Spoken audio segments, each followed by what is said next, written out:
வானிலை தகவல்.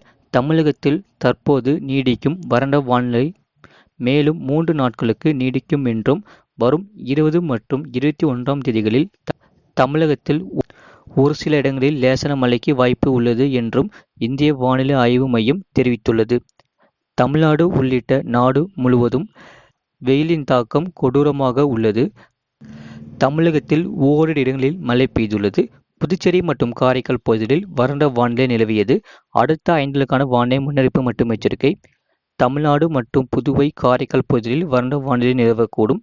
தென்னிந்திய பகுதிகளில் மேல்நிலவும் வளிமண்டலத்தின் கீழடுக்கில் கிழக்கு திசை காற்றும் மேற்கு திசை காற்றும் சந்திக்கும் பகுதி நிலவுகிறது. இதன் காரணமாக 20 முதல் 21ஆம் தேதி தமிழ்நாடு மற்றும் புதுவை, காரைக்கால் பகுதிகளில் ஓரிரு இடங்களில் லேசான முதல் மிதமான மழை பெய்யக்கூடும்.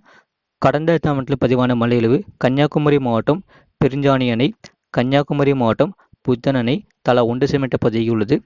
அதிகபட்ச வெப்பநிலையை பொறுத்தவரை கரூர் பருமத்தியில் 40.5 டிகிரி செல்சியஸ் பதிவாகியுள்ளது. சென்னை மற்றும் புறநகர் பகுதிக்கான வானிலை முன்னறிவிப்பு. அடுத்த 47 மணி நேரத்திற்கு வானம் ஓரளவு மேகமூட்டத்துடன் காணப்படும். அதிகபட்ச வெப்பநிலை 37 முதல் 38 டிகிரி செல்சியஸ் மற்றும் குறைந்தபட்ச வெப்பநிலை 26 முதல் 27 டிகிரி செல்சியஸ் அளவில் இருக்கக்கூடும். அதிகபட்ச வெப்பநிலையை பொறுத்தவரை தமிழ்நாடு மற்றும் புதுவையில் ஒரு சில இடங்களில் அதிகபட்ச வெப்பநிலை இயல்பை விட 2 முதல் 3 டிகிரி செல்சியஸ் அதிகமாக இருக்கக்கூடும். மீனக்கான எச்சரிக்கை எதுவும் இல்லை. வரக்கூடிய நாட்களில் அறிவிக்கப்படும். இது போன்ற செய்திகளை உடனுக்குடன் அறிந்து கொள்ள மறக்காமல் சேனலை சப்ஸ்கிரைப் செய்யுங்கள். மற்றவர்களை தெரியப்படுத்த ஷேர் செய்யுங்கள்.